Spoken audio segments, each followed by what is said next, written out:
Si 38.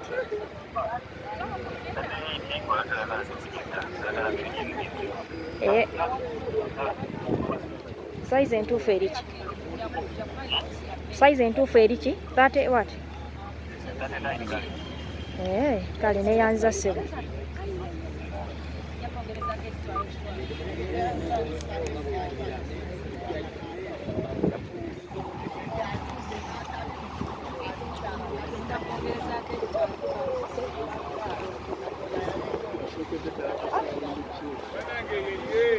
Ono yo spice wammwe.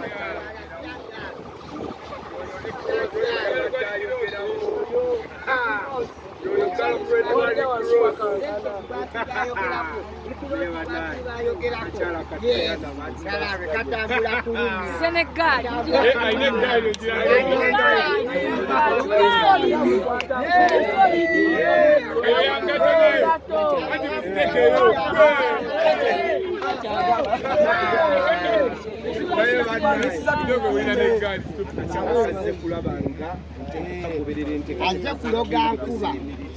Aze kuloga nkuba. Abaise shaka. Msemeke na. Yaika kwa soko kuloga nkuba. Atuse mutwaji. Atuse mutwaji. Atuse mutwaji. Omuyimbi asitewo Na amasanyalazi.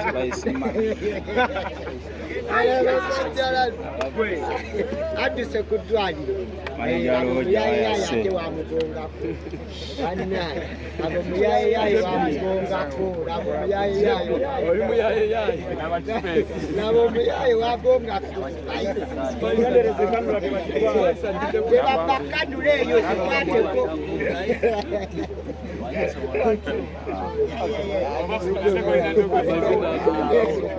Ndogo ya kunyuma balera mukisa kuko wancha kigenda kubanga ate kitokota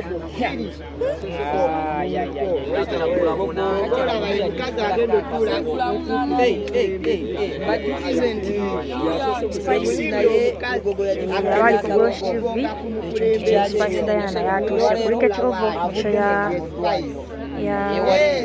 Kisaha era nga muyiba bitumusabire yasobola okuba nga apafominga olunaku olw'enkya naye nga bambi obulwadde bwo bumuluma Oyo gwolaba. ate then ngenda ne Kisaha yawe kigenda bongerezaako kitwalo.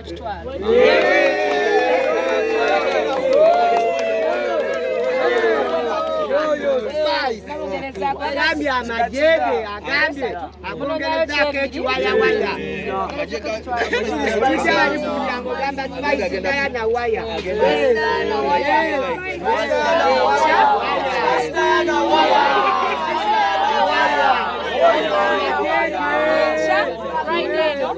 Tuli wano Cricket Oval Rakim Saha gaali yonna egenda bbaawo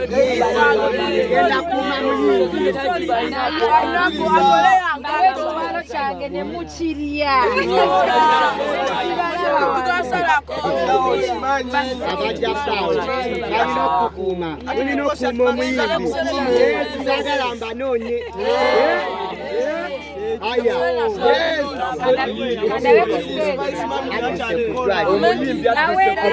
atuse mu ddwaliro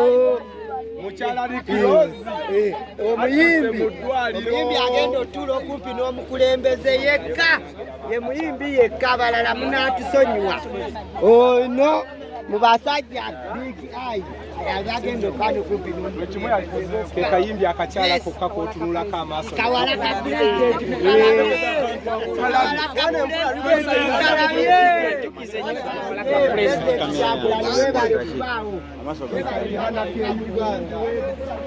abali ku Gosh TV eyo ye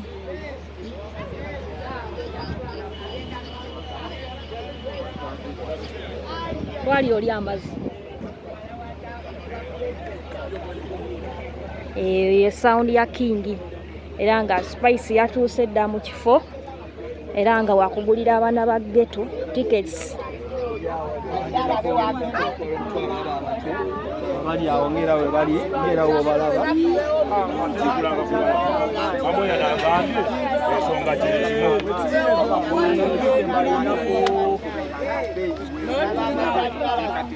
Nabaonsabe.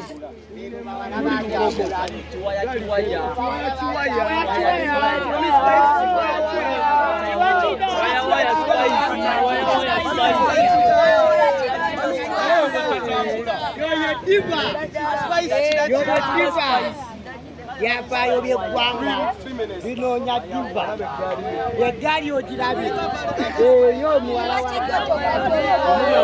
Spice alina eggaali ye era nga abaana ba ghetto wakubasasulirako mutwalo beeyongerezeeko basobole okuba nga enkya bayingira. So Spice ali mu kuba nga alambula stage. naye kanzije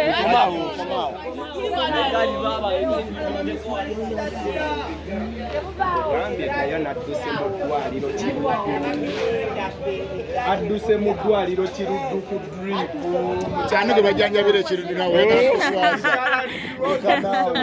ekiruddu sotwalayo omuyinzi ku dripu ekiruddu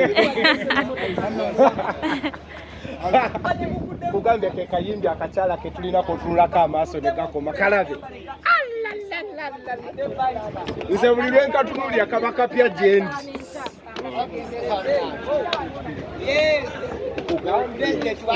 Stage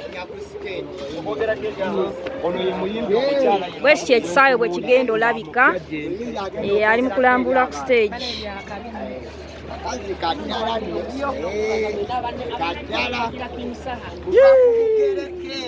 kugambye yakubye serena oyo gwolaba nakati tenaddangulu batumye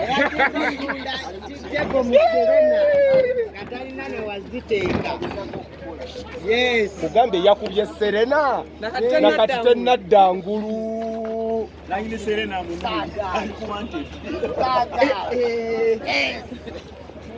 muri musoma byapaayo muri basimayiringamoko Spice bakono kyogamba abawagizi ba Saha kurancha Friday eno tuli wano Cricket Oval Racking Saha nze yemimbi wange ow'omwaka 2024 osinga kwagala kayimba ki mukwano bitu ya Saha birimu n'engombo zitakyalina nnyimba zokka bwakolola eba naye baddayi amanyi kana akayimba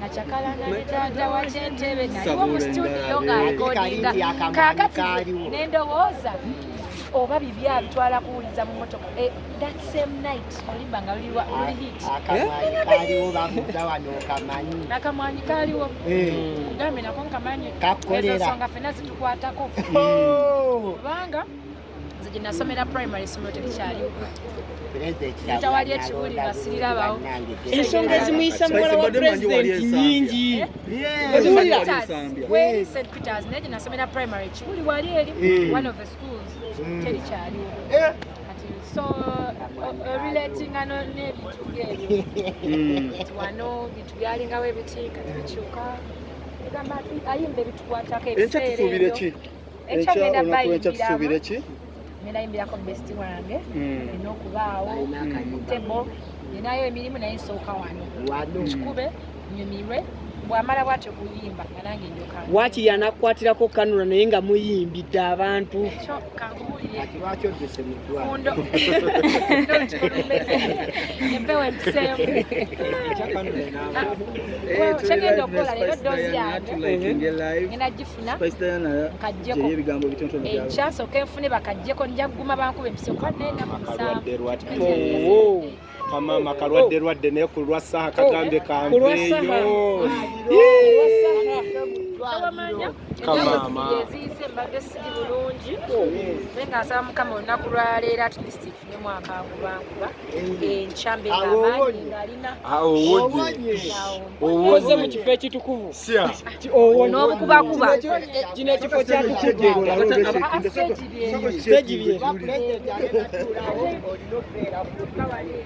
olina okuba ekikono abantu nga tebamutawa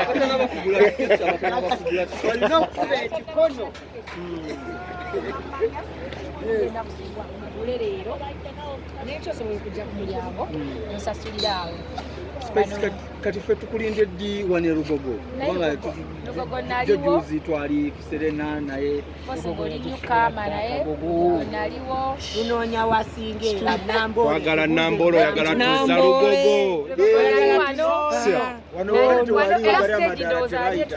bagagala sawa nnyo stage yali etunudde eno kubanga abantu eri yonna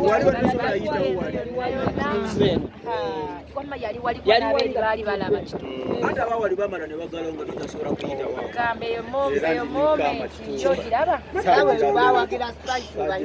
okusinziira kye yakola Lugogo ku mulundi ogwo kyatwala ebbanga ddene nnyo okulowooza kwani anadda wano ajjewo rekodi ye era okuleka ye yazze n'agitaba ategezeemu okubeera nga nnene in history Spice Dana yasoose okuleeta stage ey'amaanyi ku cricket oval not even Lugogo wokka wabula mu Uganda abantu batandika okumodifyinga stages kituufu Spice muka Diva abantu baagala n'okuwulira ng'okomentinga ku video juzi gye tubadde tulabe saturatinga ku mikutu migatta abantu eyali crossing ayogera ku Spice Diana abamu bagamba AI ekituufu kyeki video nange ndolaba tubadde mu nteekateeka y'ebintu ebyenjawulo bingi also didn't see it coming kubanga ndoza omukulu yali mu vibe ze gye yali nga bwe mwalaba video ndozanga tasobola kuuma byama oba nayagala awe bigger kyamusukkako yakusiima oli mulamu mumanyiganye in person mu mbeera ey'obuntu gwe ne Ricrozi toyagala byogera akamwe kye kubanga sagala nnyo bantu banzija emize naye ekitu kya byonna ng'era bwe yawaddiga kitegeeza ndi muyimbi we omu ku bangi ennyo ate tulina n'enteekateeka mu maaso awo ku bintu ebimu nani ne Ricrozi naye yaŋŋambye akayimba ako kasinga okwagala kali osaanuula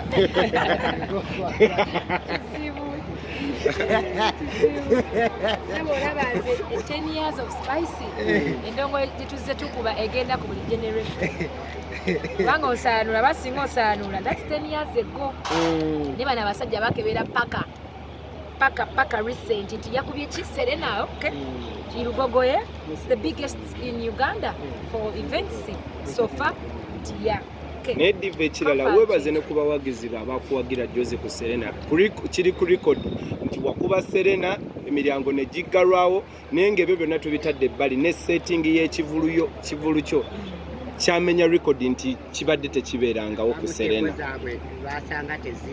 tewali atasangawo ate wetondere n'abantu be baagoba olw'omujjuzo ekisokera ddala ekivulu kyo nebaza buli yajja nzize mbebaza personally mbakubira obusimu nembebaza besobola kutuukako besina namba zaabwe banange mbebaza mwebale nnyo kubanga obuzibu bwe nava mu concert nendwalamu olw'obukoowu fatigue biki era ekinzijeyo ndowooza era kivulu kyabadde Kenya mu ddwaliro badde mu Uganda sebo badde kiruddu badde mu Uganda badde mu Uganda obadde okyebaza safuna mukisa kubeebaza naye nga ngenda beebaza omwaka gwonna n'emyaka gyonna kubanga kitwakola kinene nnyo kyakola nkyabeebaza so nteekateeka ki gy'olina twabadde ku Serena olina pulaani endala eziddamu otegeka ekivulu mu bbanga eritali lyawala kubanga okusinziira ku mbeera eyabaddewo abawagizi bo be baagobye wabweru beetaaga okufuna obwenkanya enteekateeka nyingi tulina muzika mpya tulinayo bupata awo mu maaso awo nga si bunene ate nga si butono Kalabo mukyala Ricrozi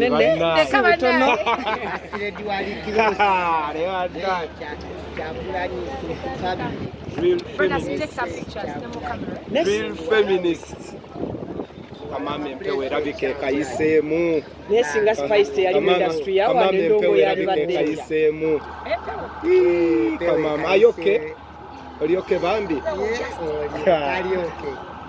kalyoke kalaba tekalyoke ako kasmailo omukulu ke yalaba nagamba spice mu Uganda yakira